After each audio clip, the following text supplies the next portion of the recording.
Gan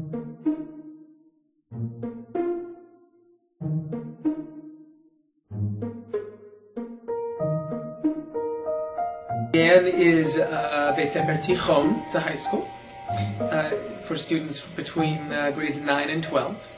It's the only pluralistic Jewish high school in the greater Boston area, which means that we're a school not only, so there's a little Beit Sefer Dati, Rak LaOrthodoxim, we're a school for Jews from all different backgrounds, and so when we talk about pluralism, we talk about bringing Jews together from all different backgrounds to learn how to build a community with each other and to engage with each other's Jewish differences, as opposed to just to kind of live side by side separately, or as in many cases, to not engage with each other at all. Programs that I'm in charge of are the Israel program, where we send our juniors to Israel for 3 months, and its corollary, those students who choose to be stateside, the programming that we do with them. Mostly they're here again, it's a full program, but we do a couple of really wonderful things, one of which is the Mifgash with the Ironi Hay every year. So I coordinate that along with the folks in the Jewish and Student Life Office. Well, we put in place that the connection to Israel is one of our core principles, one of the things that we believe is most essential to the education here again. So really from the very, very first year of the school, we have sent students to Israel and received students from Israel. And our relationship with Ironi Hay goes back to those very early years, if not the first year, at least the second year of the school. And so having lived in Israel, I feel very strongly about that personally, and it was a very easy piece for me to take on, to be that person who was responsible for working with students on their connections with Israel. So it's not just that we send students to Israel and that we have Ironi Hay come here, it's the ongoing connections, and we have students who still have connections to people in Haifa from the time when they visited in high school. At school, we feel as though we are really connected with Israel because our city and Haifa are very close, and our school and schools in Haifa are very close. We see a lot of Israelis from Haifa. A lot of Israelis from Haifa have seen our students there. And as far as politics go, we hear about every major news item that happens, as soon as it does, actually. And we're very, very much involved in Israeli politics. We like, whenever Israel has an election, we like to talk here about what we think is going to happen in the election, and maybe even sometimes we do like a simulation of us representing the parties and who we would want, and we have debates about the policies. Yeah, I also feel like GAN does a good job of presenting us with good information so that we can connect with Israel well. But I feel like I get more out of GAN does a better job of providing me with a connection to Israel by bringing teenagers from Israel and providing these opportunities for us to exchange with them and exchange culture and information and things like that. I feel like my connection to Israel is more due to those actual interactions than the factual stuff that I see in the news, or that can be kind of subjective. It's more effective for me to actually meet Israeli kids and establish my connection.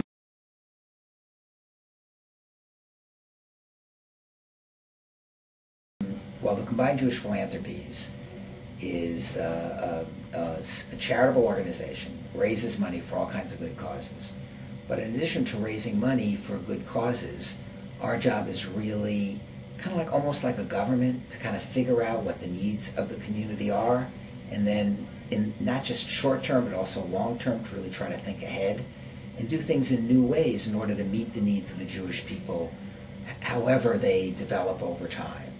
So, for example, when I first came to Boston 24 years ago, the way people gave charity to Israel was, first of all, it was charity. In other words, you are the poor recipients, we're the rich daddy, we give you money. And we didn't even give it personally in those days. What we did was, we would take money we would raise money, and we would just write a check, not to Israel, not to Haifa, not to any individuals, but to a thing called the United Jewish Appeal. And they would decide how much money would go to one organization, and they only had two organizations, the Jewish Agency, the Sachnut, and the Joint Distribution Committee. I happen to think the Joint Distribution Committee does a lot of good things, and they're still our partner, but there were problems with the Jewish agency. They were getting a lot of money, and no one knew where it was used. More importantly, all of the things that we did had no direct contact between Israelis and American Jews. So from an Israeli point of view, Americans were just people who, came by on a bus and smiled and took pictures. There was an Israeli poet who wrote a poem about that. Do you know that one? Mm-hmm. And from the American point of view, the Israelis were like set pieces in a movie. You drive by and you see them, and that's it. And you say, "Oh, I'm inspired by them. I don't really know them, but I'm inspired by them, and I feel like I'm responsible for Israel's well-being, for its survival. So the way I take care of that is by giving money. I have no idea where the money goes, but that's what we do."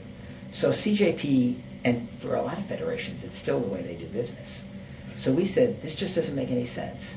First of all, even 20 years ago, it was already clear that Israel couldn't survive as a charity case. Israel needed to be a dynamic economy in order to survive. So we created a way of using our money to help Israel create new economic development opportunities. We created partnerships between Israeli startups and American companies, between American companies and Israeli startups.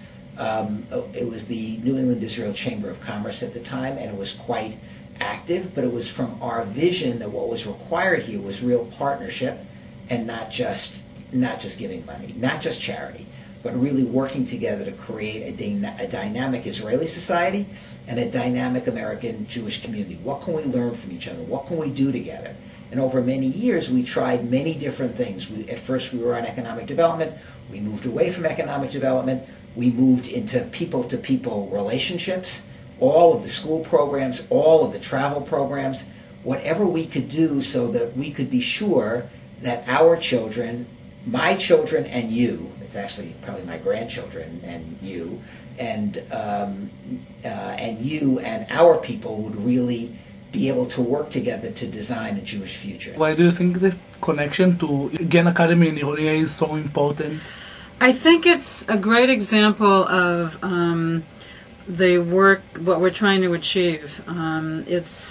Issues of identity are very complex, Jewish identity and Israeli identity, and in the kind of work we're doing with the teenage population, I think that they get to know one another in a really intimate and close way by living together and sharing typical teenage experiences together.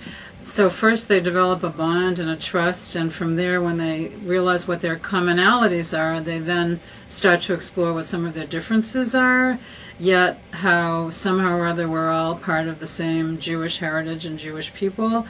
So I think it's just really core to the kind of work we're trying to do in the Boston-Haifa connection.